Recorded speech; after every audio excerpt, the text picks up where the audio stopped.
Assalamualaikum warahmatullahi wabarakatuh. Halo semuanya.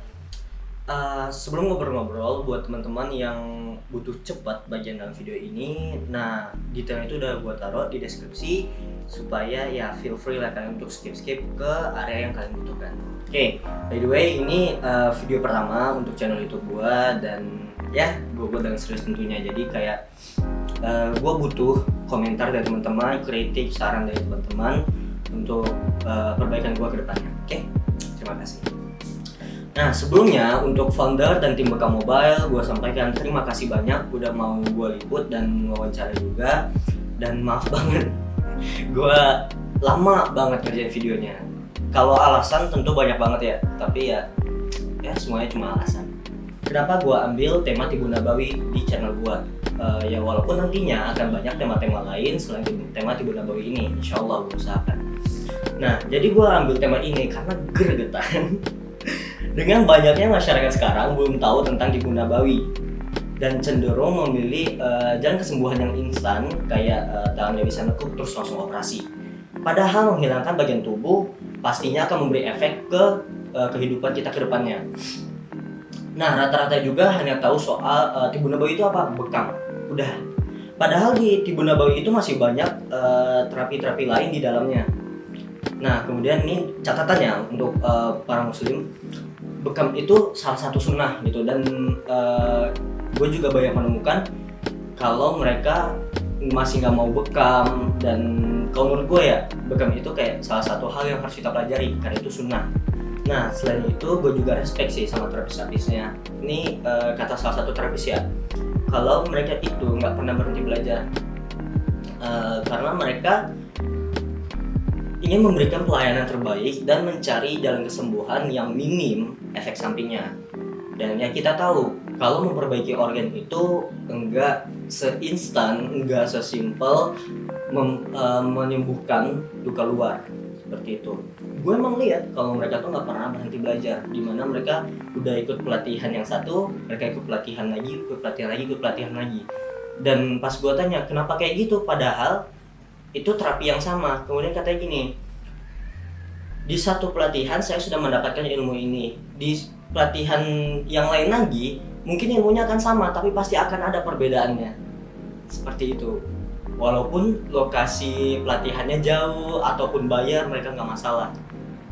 Dan ya gue akuin banyak pasien yang gue tahu itu pasien-pasien tuh mereka bilang enak, terus pengen lanjut lagi, pengen terapi lagi, dan ya mereka kondusif untuk terapi. Mungkin kalian ada yang berpikir kalau gua tuh ngambil tema ini tanpa berkecimpung di bidang Tibu Nabawi ini. Gua udah berkecimpung di bidang ini, baik sebagai pasien ataupun sebagai terapis. Nah, pas gua jadi pasien itu, gua pas kecil tuh gua ada masalah di jantung gua, di mana jantung gua itu detaknya lemah. Jadi kayak jantung tuh harusnya normalnya kayak deg-deg. Nah gue tuh enggak, gue deg-deg diem diem itu gue dulu. Dan ya alhamdulillah sembuhnya karena Tibu Nabawi itu. Gue belajar Tibu Nabawi, terus gue di terapi, alhamdulillah sembuh. Sekarang gue udah normal. Nah kemudian juga akhirnya gue merasa dong kalau gue tuh ada kayak tanggung jawab gitu kan, karena gue udah sembuh dari Tibu Nabawi dan ternyata ini juga pengobatan ala Nabi. Kenapa enggak kalau gue berkecimpung di situ? Ya udah, gue jadi terapis, gue nangani pasien, bekam, lintah, terapi listrik, ya gue bisa. Dari situ gue ngeliat, dari gue nangani pasien atau gue bakti sosial. Pada saat acara bakti sosial itu kan satu komunitas kita bergerak semua. Nah di situ gue lihat kalau terapis-terapis itu kesabarannya tinggi sih. Karena gue jarang ngelihat secara langsung orang kalau ke dokter. Nih, lu kalau ke dokter, dibilang dokter, oh ini sakit ini bu, ini obat, udah ada nggak protes? Oh enggak, saya rasanya kayak gini, ini pasti ini. Nggak ada, jarang banget. Sedangkan kalau sama terapis ya kan, kita udah bilang, oh pak ini gara-gara ini, bapak kurang minum ya? Enggak, saya banyak minum. Tapi pas ditanya ke keluarganya, Iya, saya jarang lihat bapak minum gitu. Jadi selalu ada pertentangan antara si pasien nggak menerima kalau sakit dia itu karena apa, karena dia lalai kah atau karena apa. Itu sering banget gitu. Dan ya pas terapis nyampaikan, oh bapak harus menjalani terapi ini, bapak harus minum herbal ini, itu pasien banyak banget yang ragu gitu. Ya emang iya pak, bakal ini. Terus akhirnya karena rasa ragu itu, dia minum obat pun kurang percaya, akhirnya ya efek obatnya kurang juga dong otomatis. Oke, gue udah cukup banyak berkomentar, kita langsung lanjut ke video aja ya. Oh iya, ya gue ngingetin sekali lagi kalau gue mulai serius untuk YouTube channel gue, jadi gue butuh komentar, kritik dan saran kalian, atau pertanyaan-pertanyaan terkait Tibu Nabawi, dan juga kayak kalian pengen gue isi YouTube gue ini konten apa, itu sampein aja di bawah, atau DM ke Instagram gue ihsan_bisquad. Ya udah, nanti kita ngobrol-ngobrol di sana. Oke, kita lanjut ke videonya. Bismillahirrahmanirrahim. Yang kita tahu juga fungsi bekam banyak dicatat di beberapa hadis ya, untuk mengeluarkan darah kotor. Jadi fungsi bekam ini selain mengeluarkan darah kotor, dia juga menstimulasi agar hormon endorfin itu keluar dari dalam tubuh kita untuk meningkatkan daya tahan tubuh. Kalau sedangkan bekam dia mengeluarkan toksin-toksin yang ada di dalam tubuh kita, karena kita banyak racun dalam tubuh kita, karena makan kita banyak yang instan dan sekarang. Kalau untuk terapi listrik adalah untuk merangsang saraf otot kita agar yang tadinya tidak yang sudah lemah itu bisa menjadi aktif kembali, atau kita juga bisa mendeteksi di mana titik-titik sumbatan yang ada di dalam pembuluh darah kita, itu bisa dibuka dengan terapi listrik. Makanya setelah terapi listrik dilakukan tindakan bekam agar darah yang sudah berjalan sesuai jalurnya itu bisa dibuang melalui dengan bekam. Kalau fungsi dari topung atau tutupung itu adalah kita melancarkan peredaran darah kita dalam tubuh kita, kan banyak tersumbat, kita lancarkan dengan ditopung, dan untuk membangunkan atau memfungsikan kembali saraf-saraf dalam tubuh kita yang sudah mati.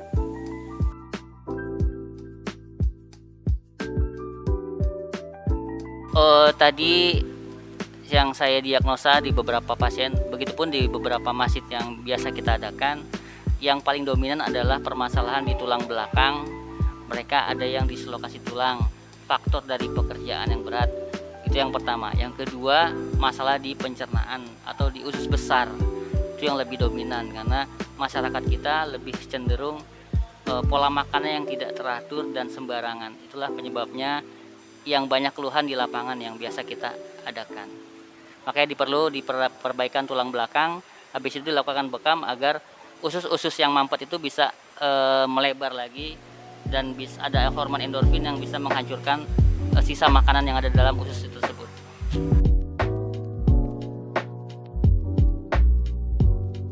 Oh ya, ini pertanyaannya bagus banget, karena seolah-olah antara Tibu Nabawi dan konvensional itu bertentangan, padahal sebenarnya kita bisa saling jalan beriringan gitu ya. Memang ada perbedaan yang sangat mendasar, karena di Tibu Nabawi lebih mengedepankan bagaimana caranya agar kita lebih dekat lagi sama Allah. Itu yang paling utama. Jadi setelah orang itu lebih dekat sama Allah, ibadahnya lebih kuat, puasanya juga lebih di Senin Kamisnya dijalankan, tahajudnya juga ibadahnya lebih spiritualnya lah lebih ditingkatkan, itu lebih diutamakan. Setelah itu baru dilakukan tindakan terapi Tibu Nabawi, baik itu ruqyahnya, baik itu bekamnya, atau baik tindakan yang terapi yang lain yang memang yang dibutuhkan oleh orang tersebut. Nah, konvensional sendiri kan lebih fokus kepada bagaimana cara menterapi tubuh kita agar sehat. Jarang sekali di konvensional tuh mengarahkan kepada ibadahnya, lebih cenderung kepada ke fisiknya. Tapi kalau kita lebih cenderung ke spiritualnya, itu aja sih. Kalau Tibu Nabawi itu adalah pengobatan yang Rasulullah ajarkan, pengobatan secara Islami, pengobatan dari langit, karena hadisnya sebaik-baik pengobatan adalah dengan cara berbekam.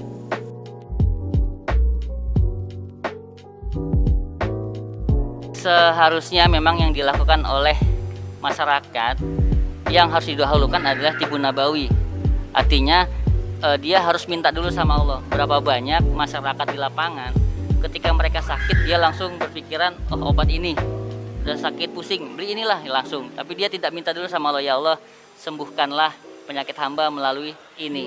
Makanya Tibun Nabawi kan itu arahnya, kita minta dulu sama Allah, setelah minta sama Allah baru melakukan tindakan yang memang lebih, yang menurut kita kalau memang urgent harus ke rumah sakit, harus ke rumah sakit dulu. Tapi kalau kita memang nggak tahu ilmunya tentang Tibun Nabawi yang lebih berat, kita serahkan kepada yang ahli. Kalau memang berbahaya untuk si pasiennya, kita anjurkan kalau coba berobat dulu deh ke rumah sakit. Jadi kita saling bersinergi. Lebih baik memilih ya Tibun Nabawi kalau menurut saya sebagai terapis. Ya karena di balik sunnah ada kejayaan. Kalau kita ikuti insya Allah apa yang Allah perintahkan itu pasti ada kejayaan buat manusia.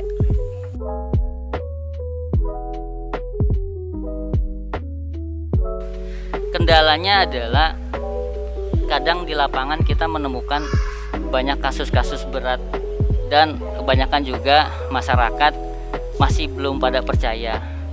Karena dan juga masyarakat juga lebih fokus kepada bagaimana cara sehat dengan secara instan. Padahal Tibun Nabawi tidak seperti itu. Kendalanya sih seperti itu aja sih. Banyak orang mau berobat tapi mau langsung sembuh gitu, kayak orang makan cabai langsung kepedesan. Padahal kan nggak seperti itu ya. Jadi Tibun Nabawi coba mengedepankan kita jaga hubungan sama Allah. Jadi kendalanya hanya di lapangan antara bagaimana penyampaian kita tentang Tibun Nabawi ke masyarakat biar lebih mengena gitu. Tujuan kita tuh memang sih sehat, tapi bukan itu tujuan utamanya. Tapi bagaimana kita jamaah itu atau masyarakat lebih dekat lagi sama Allah. Kendalanya sih seperti itu aja. Kita harus merubah pola pikir masyarakat. Kalau sakit itu jangan diingat terapinya apa, obatnya apa, tapi ingat sama Allah. Allah lagi dan Allah lagi gitu.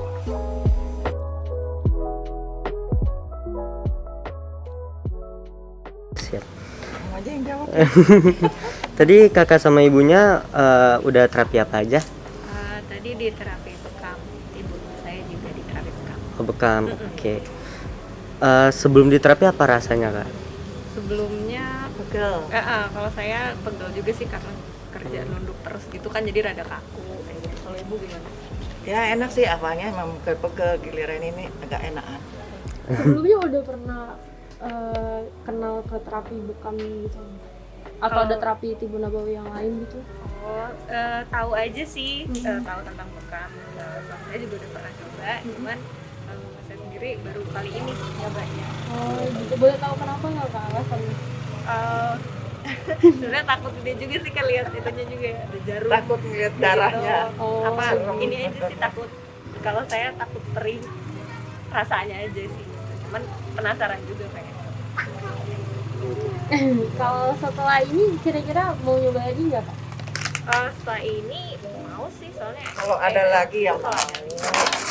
Ya ada itu aja. Oke. Makasih om.